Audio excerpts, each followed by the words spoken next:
Kumusta kayong lahat? Hiyori nga pala ng Wano Kuni Anime. Ito na famang kabuuan ng mas tumitindi pang mga bakbakan at naglalakihang mga pasabog sa pinakabagong chapter ng final saga ng One Piece. Sana pala'y ilike nyong videong to at sana'y huwag nyong skip kahit yung maikling ads lang dahil sobrang laking tulong na nito sa akin at sa ating channel.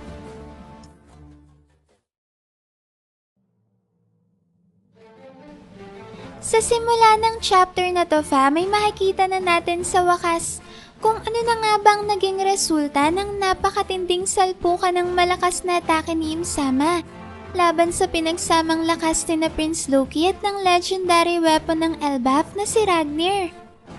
Dito nga fam ay ginamit ni Im-sama ang kanyang ultra wide range technique na Setsi Metal Nova Eclipse na siya namang nagpakawala ng maraming nag-aapoy na mga ulo ng demonyo papunta sa direksyon ng Accursed Prince. Ang sobrang bangis na mga atake na yan ni Im-sama ay kagad na sinalubong ng isa ring napakaastig na atake galing kina Prince Loki at Ragnir na tinawag nilang Ragna 5 Arrows, kung saan sa pamamagitan nga ng lightning element ng Nidhogg form ni Prince Loki at ng ice element ng mythical Ratatoskr fruit ni Ragnir ay pinaulanan nila si Im-sama ng mga bala na gawa sa siksik na elemento ng pinagsamang kidlat at yelo. Yun nga lang ay sa kabila nga fam ng kapanapanabik na bakbakan yan ay tanging malalakas na pagsabog lang ang ating nasaksihan sa nakaraang chapter at hindi na nga natin nalaman kung ano na nga bang naging resulta ng matinding salpukan at kung meron na bang nanalo sa maalamat na laban. Mabuti na lang fam at sa simula pa lang ng bagong chapter na to ay tinuloy na kagad ni Oda ang malupit na engkwentro sa pagitan ni Im-sama laban sa duo ni na Prince Loki at Ragnir. Pagkatapos nga fam ng malalang salpukan ng may tuturing na finishing attacks ng magkabilang kampo ay makikita na natin si Im-sama na mukhang hindi pa rin nagtatamo ng matinding pinsala mula sa palitan nila ng malalakas na atake ni Prince Loki. Gayunpaman nga fa may kapansin-pansin pa rin ang kanyang paghingal ngayon na nagpapakita naman na nag-uumpisa na siyang mapagod at maubusan ng lakas. Marahil fa may epekto ito ng walang humpay at sunod-sunod na opensiba ng Accursed Prince at ni Ragnir. Kaya naman napipilitan si Im-sama na tapatan ang kanilang malalakas na atake na siya namang dahilan upang unti-unting maubos ang kanyang lakas at stamina sa pakikipaglaban. Habang hinahabol naman ni Im-sama ang kanyang paghinga, ay may interesanteng bagay siyang sinabi tungkol kay Ragnir. Dito fa may sinabi ni Im-sama na mukhang nagtiyaga raw si Ragnir na maghintay ng ilang daang taon, mahanap lamang ang tamang individual na may kakayahang maghiganti sa kanya. Pagkasabi naman niya ni Im-sama ay gigil na sumagot si Ragnir na tila ba malaki nga talaga ang galit niya kay Imo. Base naman fam sa naging pahayag dito ni Im-sama ay lalabas na siya pala ang responsable sa pagkamatay ng unang Nidhogg na tinuturing na War God sa Elbaf.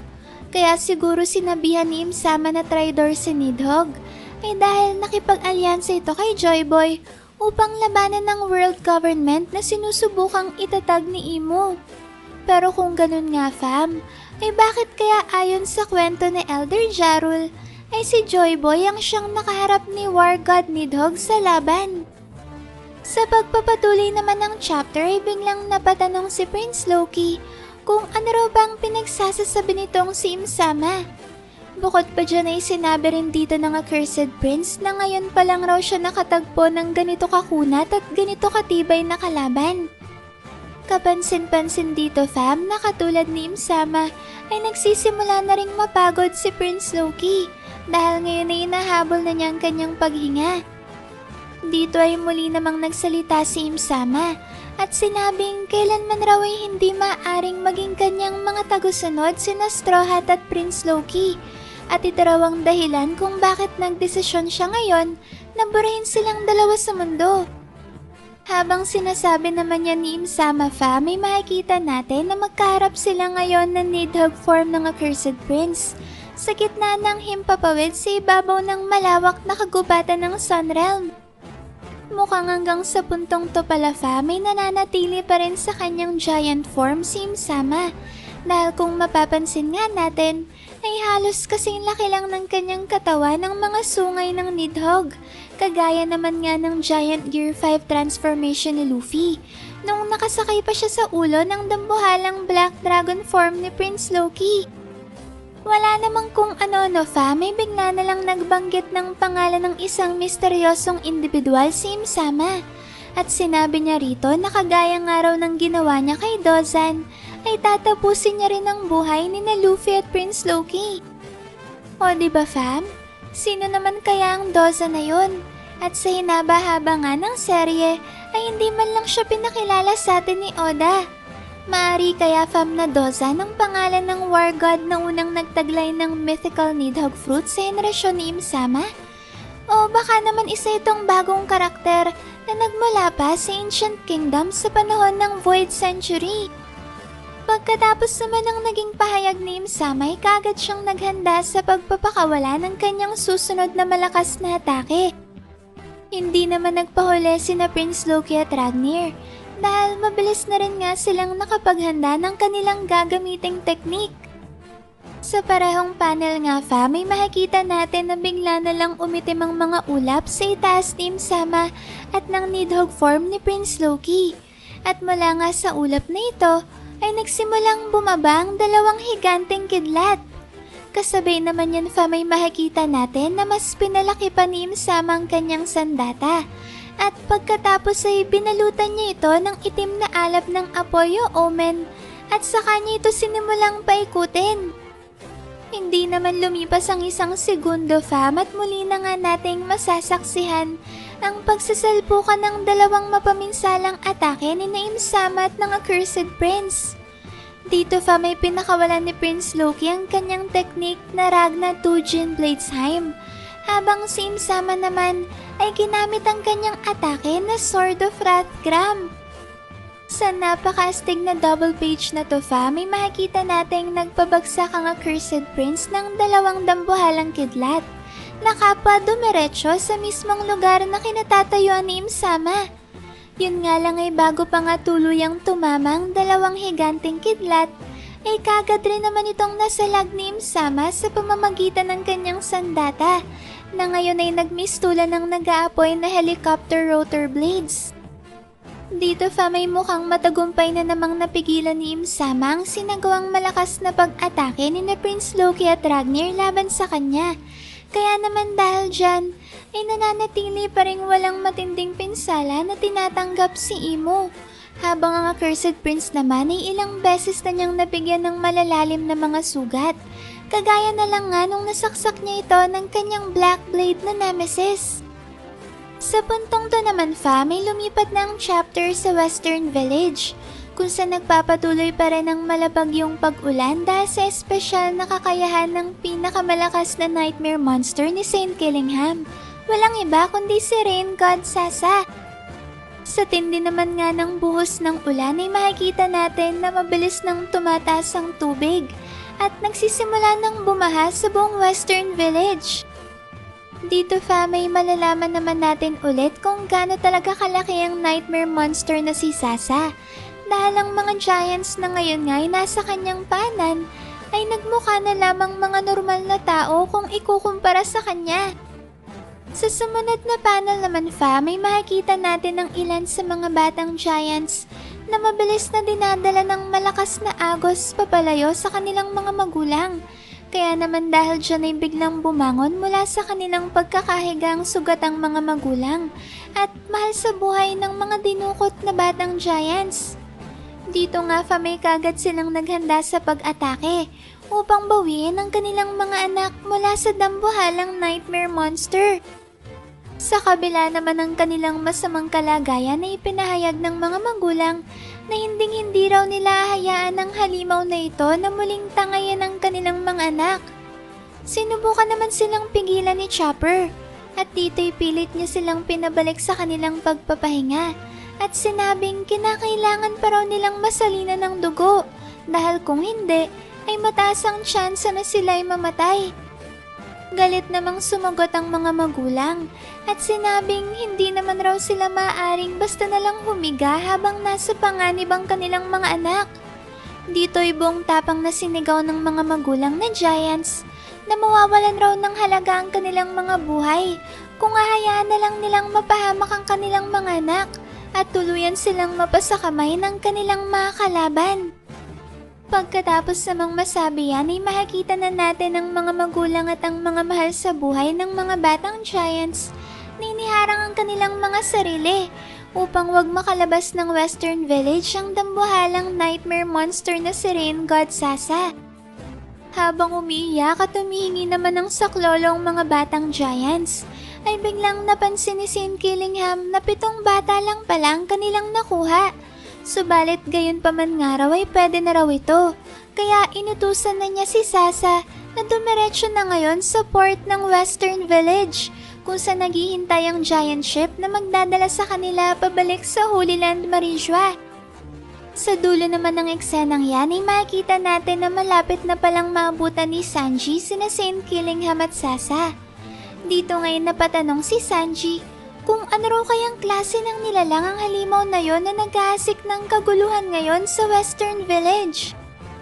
Pagkatapos naman yan may bigla na lang lumipat ang eksena sa kinaroroonan ng higanteng bloke ng yelo kung saan kinulong ni na Prince Loki at Ragnir ang katawan ni Gonko.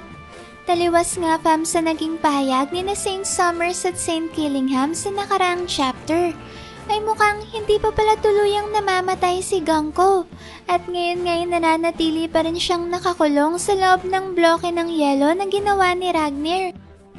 Kapansin-pansin na tila ba payapa lang na natutulog si Gonko sa loob ng yelo. Ibang klase rin pala talagang kakayahan ni Ragnir no? Dahil kahit nga ang misteryosong kapangyarihan ni Im-sama na Omen ay hindi nagawang masira o matunaw ang bloke ng yelong ito. Mukhang tama ngang sinabi ni Prince Loki kay Luffy na tanging si Ragnir lang ang may kakayahang tumunaw ng yelo na kanilang ginawa. Pagkatapos naman yan may makikita na natin ang grupo ng Straw Hats na malapit sa Walrus School at Owl Library. Sina Nami, Frankie at Jinbei kasama ang sugatan at nagre-recover pa rin nilang crewmates na sina Usopp at Brook. Habang nakahiga pa rin nga ang dalawa ay tinanong ni Usopp si Brook kung sino raw ba talaga yung babaeng Holy Knight at bakit ganun na lang ang pagnanais niyang makaharap ito sa isang laban. Dagdag pa ni Usopp ay nakisali lang raw siya sa laban dahil napansin niya kung gaano kaseryoso si Brook na kumprontahin ng babaeng yon. Sunod namang nagsalita si Nami at tinanong kung kilala raw ba ni Brook ang babaeng Holy Knight at kung nakalaban na ba ito ni Brook sa nakaraan. Pagkatanong naman niya ni Nami at Usopp ay kagad ngang sumagot si Brook at sinabing hindi raw niya kalaban ang babaeng Holy Knight. Subalit kung siya raw ang papipiliin ay mas gugustuhin niya na hindi na makita pang muli ang babaeng yon. Sinabi ni Brook na ganun nga raw ang kanyang paniniwala sa matagal na panahon. Subalit ngayon raw na nakita na niya ulit ang babaeng yon ay hindi na niya alam kung ano ang kanyang dapat na maramdaman. Dagdag pa ni Brook ay kung totoo nga raw ng babaeng Holy Knight na yon ang kanyang dating kakilala, ay nasa 77 taong gulang na dapat ang edad nito ngayon. Nalilito namang sumagot si Nami at sinabing kung tama nga raw ang sinabi ni Brook, ay imposibleng iisang tao lang ang babaeng Holy Knight at ang dating kakilala ni Brook, lalo na nga raw at isang celestial dragon ang nakaharap ni Brook ngayon. Sumagot naman si Brook at sinabing naiintindihan niya raw ang gustong ipunto ni Nami. Subalit nung huli raw niyang makita ang babaeng kanyang kakilala ay papunta na ito sa Holy Land Marijua. Dahil ang babaeng yun nga raw ang mismong prinsesa ng kaharian kung saan siya nagmula. Hindi naman makapaniwala si Usopp sa sinabing ito ni Brook. Habang si Frankie naman ay pinalam kay Brook na hanggang ngayon ay nasa loob pa rin ng bloke ng yelo ang babaeng Holy Knight. Yun nga lang ay wala silang paraan para makumpirma kung buhay pa ba ito. Bigla namang napabangon si Usopp at tinanong kung maaari kayang kamukha lang ng kakilala ni Brook ang babaeng Holy Knight na yon. Dagdag pa ni Usopp, Kahit ano pa man nga raw ang totoong katauhan ng babaeng Holy Knight, ay wala pa rin daw makakapagpabago sa ginawa nitong paglapastangan at panggugulo sa buong kaharian ng Elbaf. Sumang-ayon naman kagad si Brook sa naging pahayag ni Usopp. Yun nga lang ay ang babaeng Holy Knight na yun rin daw ang siyang dahilan kung bakit nakawala silang lahat mula sa kanilang pagkakatali. Pagkasabi niya ni Brook ay sandali namang bumalik sa kanyang alaalang punto na pinakawalan sila ni Ganko mula sa pagkakapulupot ng mga arrows nito sa kanilang mga katawan. Taliwas nga ito fam sa paniniwala ni Usopp na inakalang kapangyarihan ng kanyang isipan nang siyang nagpalaya sa kanila. Pagkatapos niya ay kagad rin namang bumalik sa kasalukuyan ng chapter kung saan tinatanong ni Brook kung ano naman raw kaya ang dahilan at bakit bigla-bigla na lang silang tinulungan ng babaeng yon. Gayong bukod nga sa isa itong Holy Knight, ay siya rin mismong nagtali sa kanila sa simula. Naalala pa nga dito ni Brook kung paanong sinabihan siya ni Ganko na magmadaling tumakas bago pa bumalik ang kontrol sa kanya ni Im-sama. Naalala rin nga dito ni Brook kung paanong tinawag ng babaeng Holy Knight ang kanyang pangalan na isang patunay na tama nga ang kanyang hinala na ang dalagang Holy Knight at ang kakilala niyang babae sa nakaraan ay isang tao lang. Ang hindi lang raw maintindihan ni Brook ay bakit pagkatapos silang tulungan ng babaeng Holy Knight ay bigla na lang itong bumalik sa pagiging isang demon. Sinabi ni Brook na para daw bang tatlong magkakaibang katauhan ang kanilang nasaksihan na sumapi sa babaeng Holy Knight na yon.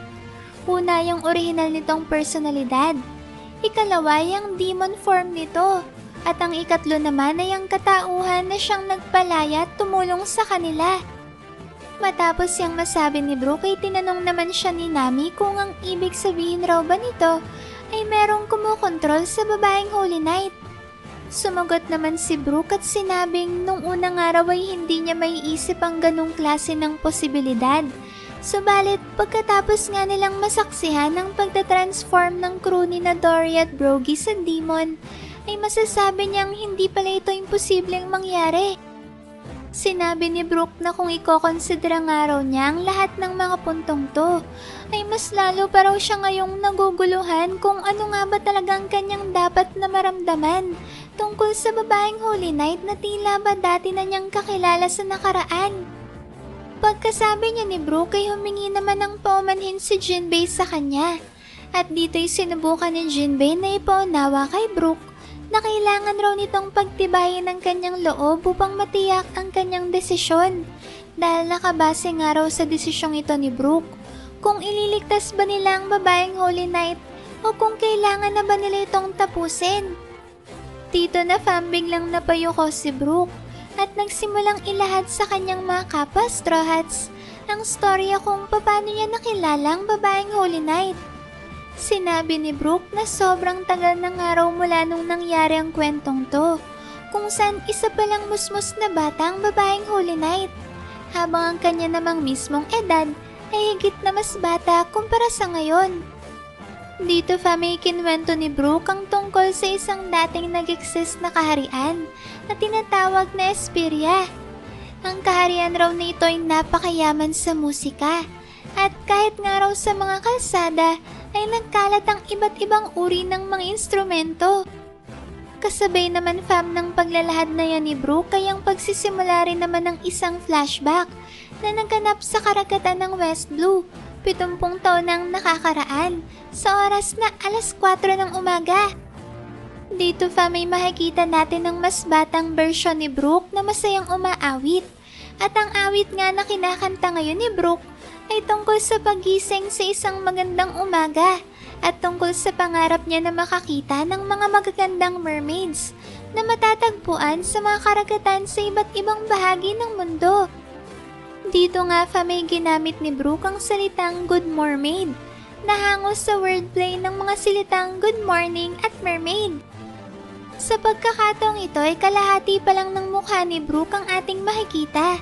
At sa sumunod naman ngang panel ay nagpatuloy lang si Brook sa kanyang masayang pagkanta Subalit ngayon ay sinasabayan na niya ito ng pagpapatrolya sa palibot ng buong kaharian ng Esperia. Sa kabila naman fam ng masayang pag-awit ni Brooke, ay makikita natin ang naiinis na reaksyon ng ilan sa mga residente ng Esperia dahil nga naiistorbo ang kanilang masarap na pagtulog ng malakas na pagkanta ni Brooke. Sa gitna naman ng negatibong reaksyon ng mga residente, ay may isang natatanging maliit na batang babae ang masayang bumati ng magandang umaga kay Brooke. Dito na fam opisyal na pinakilala sa chapter ang Esperia Kingdom bilang bansa ng mga gumagawa ng instrumentong pangmusika at kasabay nga ng official introduction ng kaharian ng Esperia ay ang mataas na pagtalo ni Brooke sa ibabaw ng kastilyo kung saan tinapatan nito ang pagsikat ng araw sa umaga. Dito fam ay patuloy pa rin ang pag-awit ni Brooke tungkol sa kanyang pangarap na makakilala ng sexy na sirena balang araw.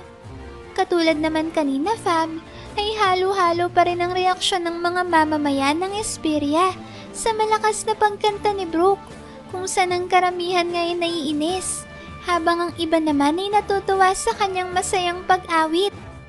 Pagkatapos niyan fam ay lumipat na ngayon ng eksena sa mismong loob ng kastilyo ng Esperia Kingdom.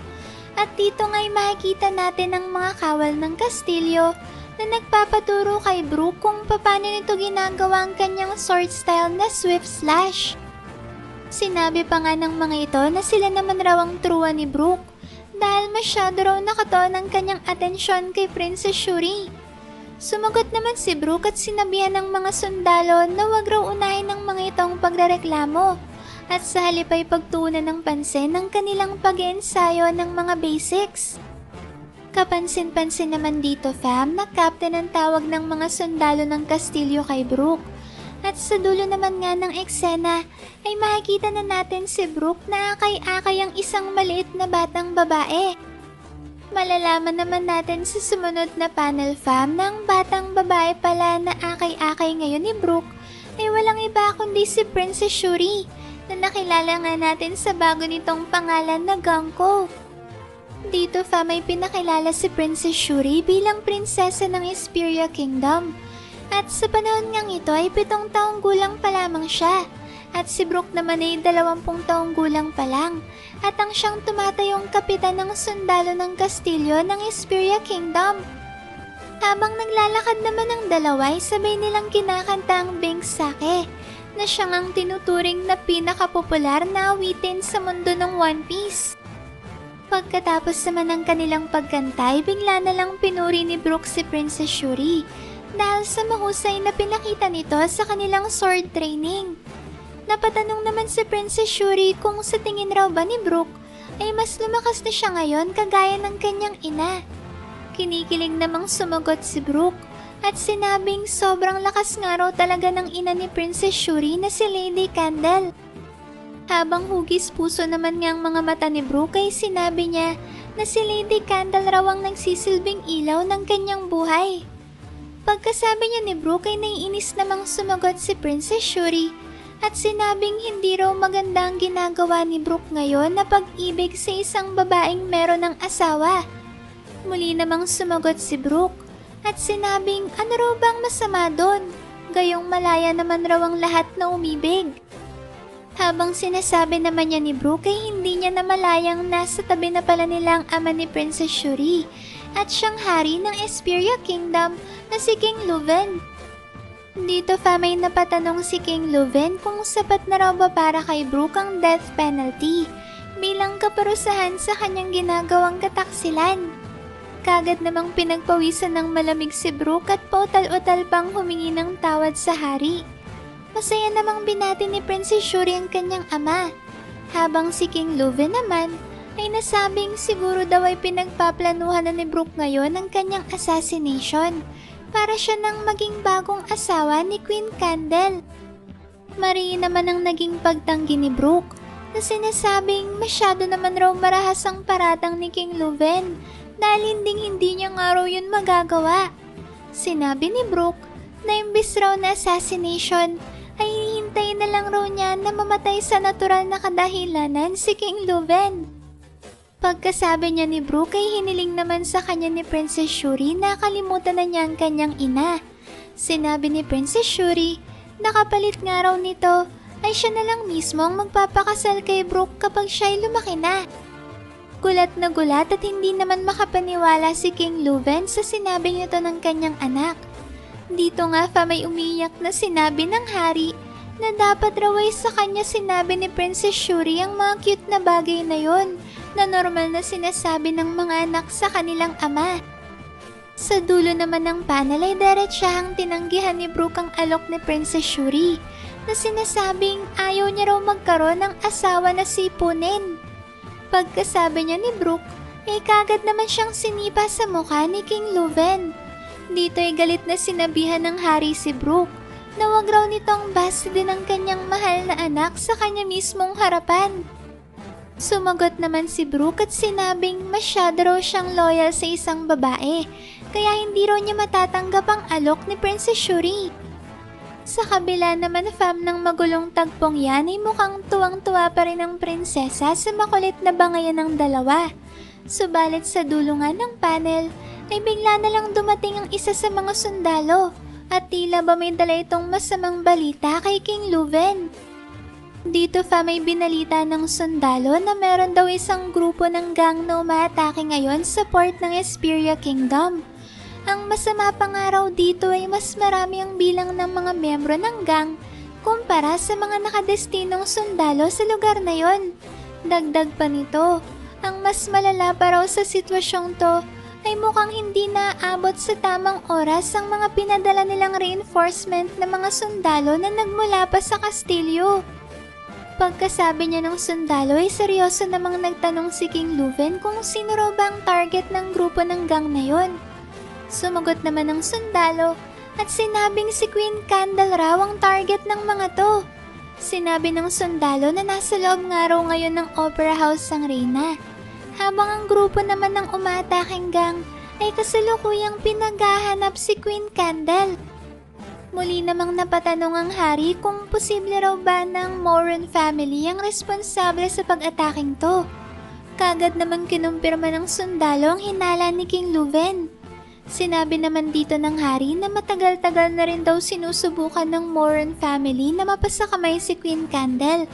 At ang pinagtataka nga lang ni King Leuven ay bakit hindi raw nila napansin ang pagdating ng mga kalaban sa kanilang daungan. Sa gitna naman ng kaguluhang ito ay nagpadala ng mensahe ang hari kay Queen Candle na wag itong lalabas ng Opera House. Yun nga lang sa sumunod na panel ay pinagbigay alam ng sundalo kay King Leuven na hindi raw matawagan ang lahat ng Dendenmushi na nasa lugar na yon. Dahil dyan may halos lumuwa ng mata ng hari sa labis na pag-aalala para kay Queen Candle. Kagad namang nakiusap si Princess Shuri kay Brooke na gumawa raw ito ng paraan para iligtas ang kanyang ina. Sa kabila naman ng nakaka-alarmang sitwasyong to, ay nakakapagtaka na para bang tinatamad pa sa kanyang pagsagot si Brooke. Sinabi dito ni Brooke na paano raw kaya nangyari na inaatake sila ngayon ng Moran family. Gayong kaninang umaga lang raw ay nakasalubong niyang mga ito nung nagpapatrolya siya sa harbor ng isla. Pagkasabi niya ni Brooke may pinakita naman sa chapter ang ginagawang panggugulo ng gang ng Moran family sa mga residente na naninirahan sa port area ng Esperia Kingdom. Dito may masasaksihan natin ng walang habas na pagpapaputok ng baril ng mga miyembro ng Moran family, habang ang mga residente naman ay walang magawa upang labanan ng mga tulisan. Sa puntong to may pinakita naman ang loob ng Opera House kung saan naroon ngayon si Queen Candle. Sa kalagitnaan nga ng mga nanonood na mga tao ay biglang finokus ang isang magandang babae na pinupuri ang magandang performance ng mga kalahok sa naganap na pagtatanghal. Pagkatapos yan may makikita naman natin na nasa labas na pala ngayon ng Opera House ang mga miyembro ng gang na mula sa Moran family. Dito nga may sinusubukan ng grupo na palabasin mula sa loob ng Opera House si Queen Candle. Sinabi pa nga ng mga ito na meron daw silang basbas mula kay Don Moron na maaari daw nilang paputokan si Queen Candle sa oras na tumanggi itong sumama sa kanila. Malalaman naman natin dito fam na kaya pala tina-target ng gang ng Moron family si Queen Candle dahil gusto pala siyang mapangasawa ng kanilang boss na si Don Moron. Sinabi dito ng mga miyembro ng gang na ito na nga raw ang araw na matututunan ni Queen Candle na mahalin ang kanilang pinuno. Sa dulo naman ng panel ay nagsimula nang ang barilin ng grupo ang mga sundalo ng Esperia Kingdom.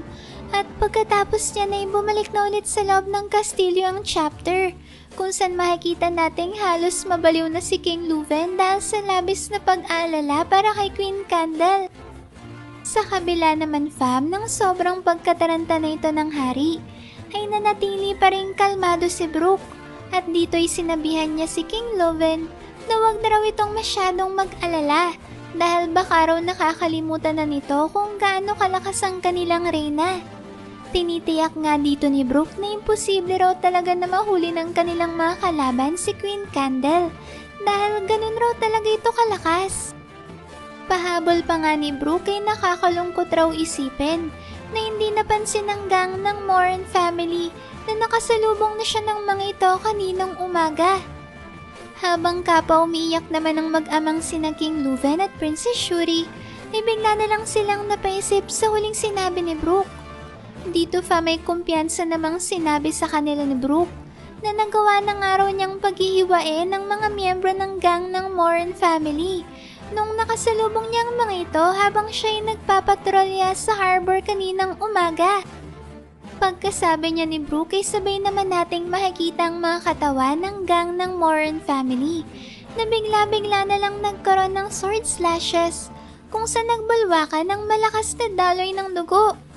Hindi naman nagtagal fam at makikita na natin na walang malay at dugo ang nakahandusay sa lupa ang lahat ng mga miyembro ng Moron family na umatake sa harbor ng Esperia Kingdom. At kasabay naman nga ng mabilisang pagkatalo ng gang ay ang masayang pagdiriwang ng parehong mga residente at mga sundalo ng kastilyo dahil napagtanto na nga ng mga ito kung paanong bigla na lang humandusay sa lupa ang lahat ng kanilang mga kalaban. Dito fa may tuwang-tuwang lahat dahil alam nilang ang nagligtas sa kanila mula sa tiyak na kapahamakan ay ang swift slash na sword style ni Brook. Sabay-sabay pa nga na sinigaw ng mga tao na 3-verse humming arrow notch slash raw ang mismong teknik na pinangtalo ni Brook sa mga miyembro ng gang ng Moron family. Dahil dyan fa may labisan na manghang mga tao sa kahusayang taglay ni Brook sa paggamit ng espada. Sa parehong eksena naman fa may napansin ng mga tao na papalabas na pala ngayon ng opera house si Queen Candle. Dito nga'y kapansin-pansin ang sobrang pagkahumaling ng mga mamamayan ng Esperia Kingdom sa kagandahan ng kanilang reyna. Kasabay rin naman yan ay ang pagsasalita ng narrator na sinasabing 70 taon nang nakakaraan ay merong dalawang bituin na may pinakamakinang naningning sa kaharian ng Esperia. Una yung dating kapitan ng sundalo ng kastilyo at kasalukuyang reyna ng Esperia na si Queen Candle. At ang ikalawa naman ay isang hindi kilalang musikero, subalit master ng swift slash sword style na sa sobrang bilis nga ng pag-atake ay hindi namamalayan ng kanyang kalaban na hati-hati na pala ang kanilang katawan.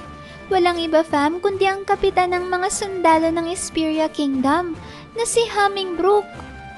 Sa puntong to na rin nga opisyal na pinakilala si Queen Candle bilang reyna ng Esperia at ina ni Princess Shuri.